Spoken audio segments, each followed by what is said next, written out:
Assalamualaikum warahmatullahi wabarakatuh. Pada kesempatan kali ini saya akan menjelaskan materi terakhir di bab 1, yaitu cara membuat tabel rencana pelunasan anuitas. Dan di pertemuan kali ini kita memiliki dua tujuan, yaitu yang pertama, kalian dapat membuat tabel rencana pelunasan anuitas dengan benar, dan yang kedua, kalian dapat menganalisis pengaruh perubahan parameter seperti suku bunga dan periode dengan benar. Nah, untuk mempelajari materi ini, kalian akan saya ajak untuk melakukan sebuah proyek dengan membentuk kelompok yang terdiri dari 4 orang. Nah, tugasnya adalah posisikan diri kalian sebagai seorang konsumen atau nasabah yang ingin membeli suatu barang. Karena nilai barang yang tinggi, kalian berencana untuk melakukan pinjaman di sebuah bank dan akan melunasinya dengan cara anuitas bulanan. Nah, untuk itu, kalian perlu menentukan dulu barang apa yang akan dibeli. Apakah kendaraan bermotor berupa sepeda motor atau mobil, ataukah kalian ingin membeli sebuah rumah. Nah, setelah kalian menentukan mau membeli apa, baru kalian cari brosurnya di internet ya. Pastikan brosur tersebut menampilkan harga dengan jelas. Nah, setelah kalian dapat brosurnya, baru kalian cari informasi yang kalian butuhkan untuk melakukan pinjaman di bank. Jika kalian adalah nasabah dari beberapa bank, tentunya kalian akan mempertimbangkan pemilihan banknya ya. Apa yang dipertimbangkan? Tentunya bank mana yang menawarkan suku bunga yang terendah. Akan tetapi, jika kalian hanya menjadi nasabah di satu bank saja, tentunya kalian tidak bisa memilih. Mau tidak mau, kalian hanya bisa melakukan pinjaman di bank itu dengan suku bunga yang mereka tawarkan. Nah, untuk itu, silahkan kalian cari informasi tentang besarnya suku bunga yang ditawarkan oleh berbagai bank di Indonesia. Kalian bisa mencarinya di internet. Nah, jika sudah mendapatkan data-data yang dibutuhkan, nanti langsung aja kalian masukkan ke dalam lembar kerja yang saya berikan. Nah, di sini pertama kita akan cari dulu brosur kendaraan bermotor. Kita fokuskan aja brosur mobil gitu ya. Pastikan kalian mencari yang gambarnya itu menunjukkan harganya dengan jelas. Nah, ini dia, dapat.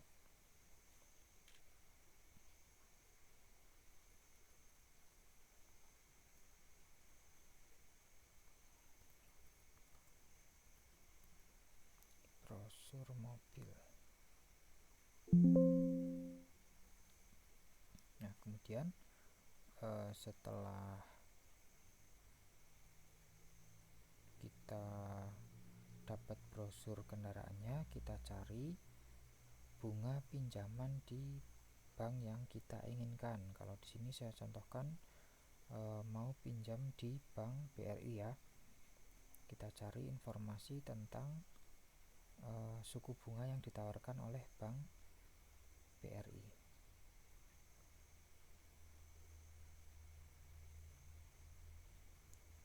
Nah, di sini ada berbagai jenis pinjaman yang bisa kita ajukan. Di sini KKB, karena kita mau membeli kendaraan bermotor, kita pilih kredit kendaraan bermotor atau KKB ya.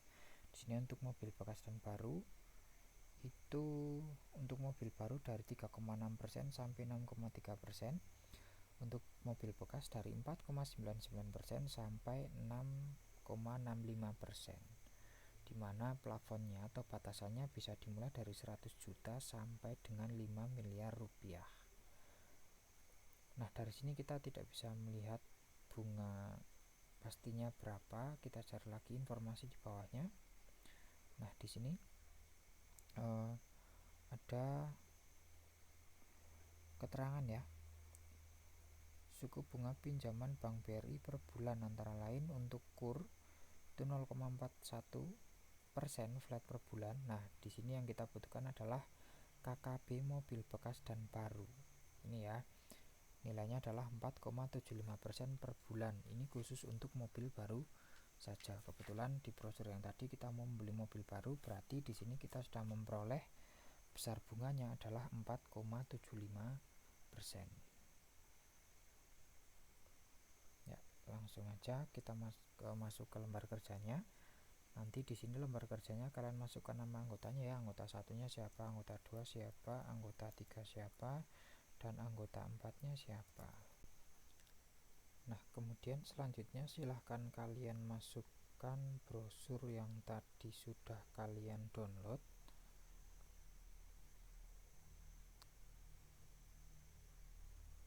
Brosur. Nah, ini brosur mobilnya kita letakkan di sini sesuai dengan tempat yang sudah disediakan. Nah, kalau misalnya gambarnya terlalu besar, potong aja, di crop sesuai dengan data yang kalian butuhkan. Kalian mau ambil yang harganya berapa, gitu ya. Kemudian kita masukkan juga screenshot yang tadi, suku bunga.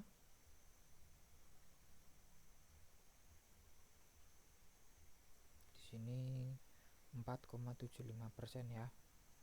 Kita rapikan, taruh di sini.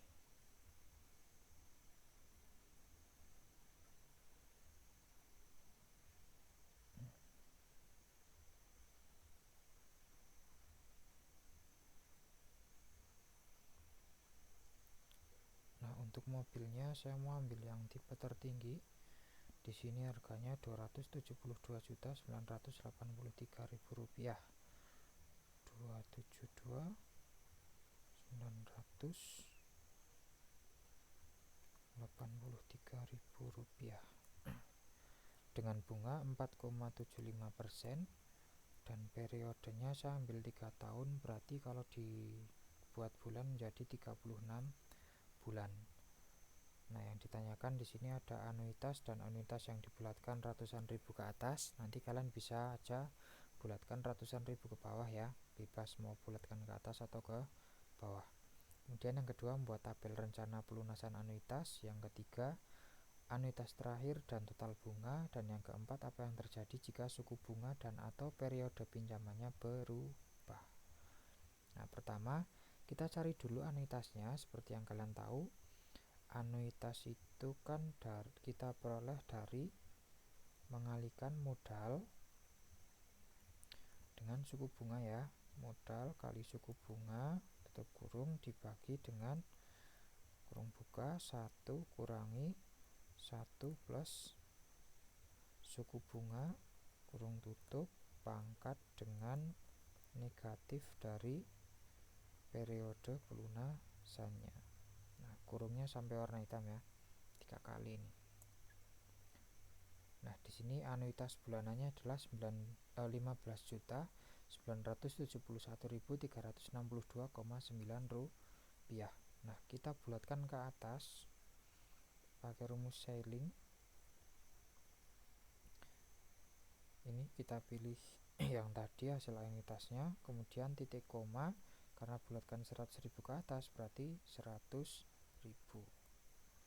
Maka di sini akan kita kemudian enter, akan kita peroleh hasilnya adalah 16 juta rupiah. Setelah itu kita isi tabel rencana pelunasan anuitasnya. Di sini ini bukan tahun ke ya, tapi di sini ganti aja bulan ke.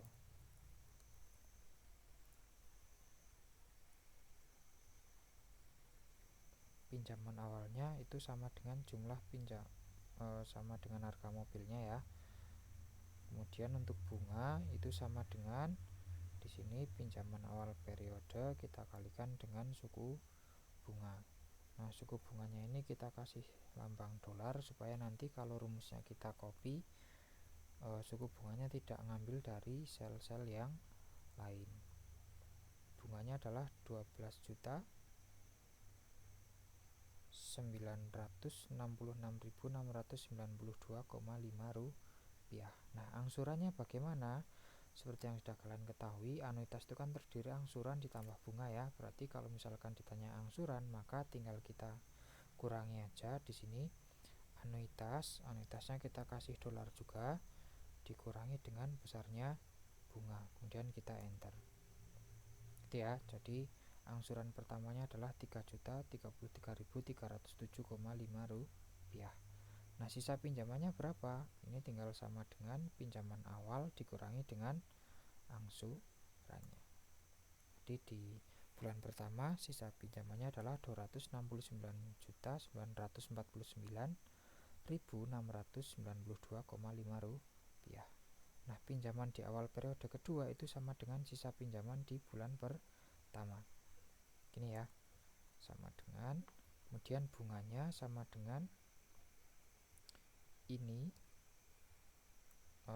Karena tadi kita udah nulis bunga di atas, tinggal kita copy aja ya. Ini kita copy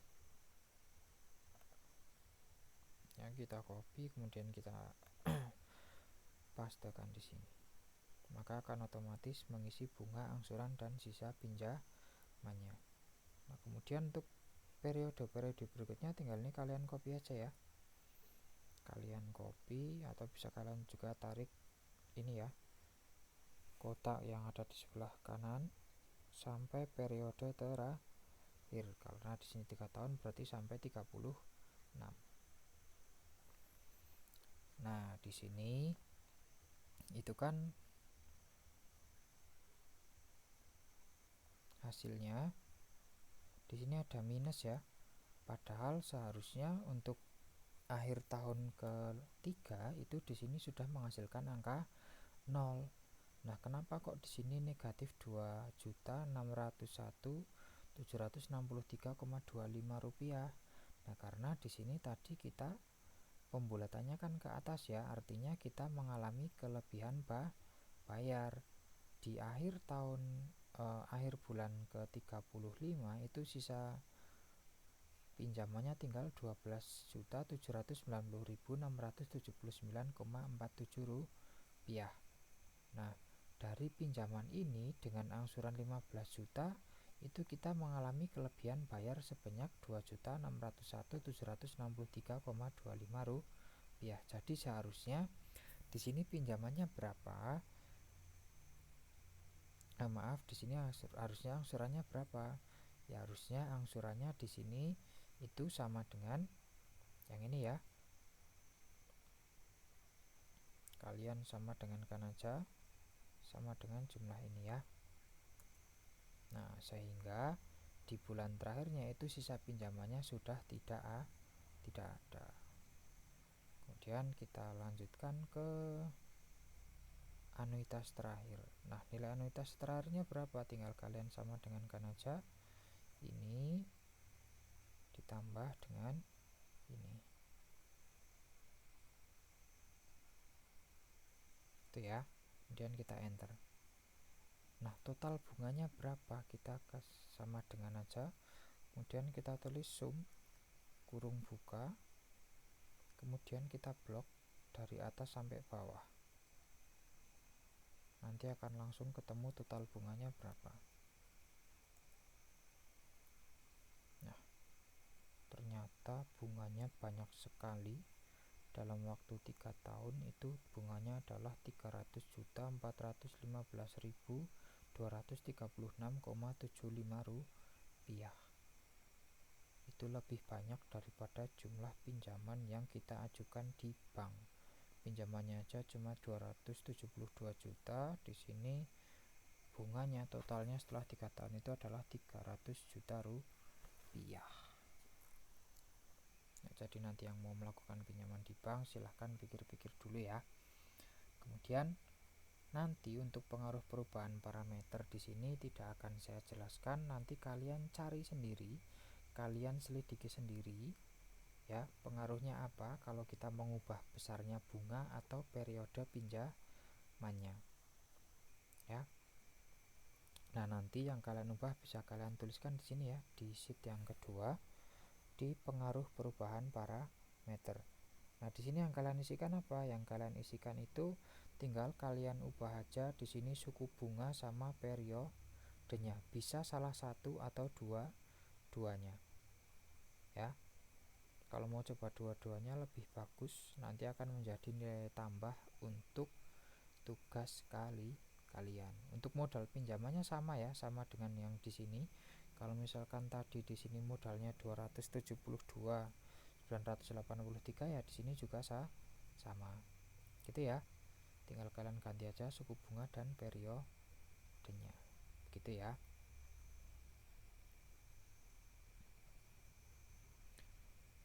Nah, mungkin itu saja yang dapat saya sampaikan. Kurang lebihnya mohon maaf. Wassalamualaikum warahmatullahi wabarakatuh.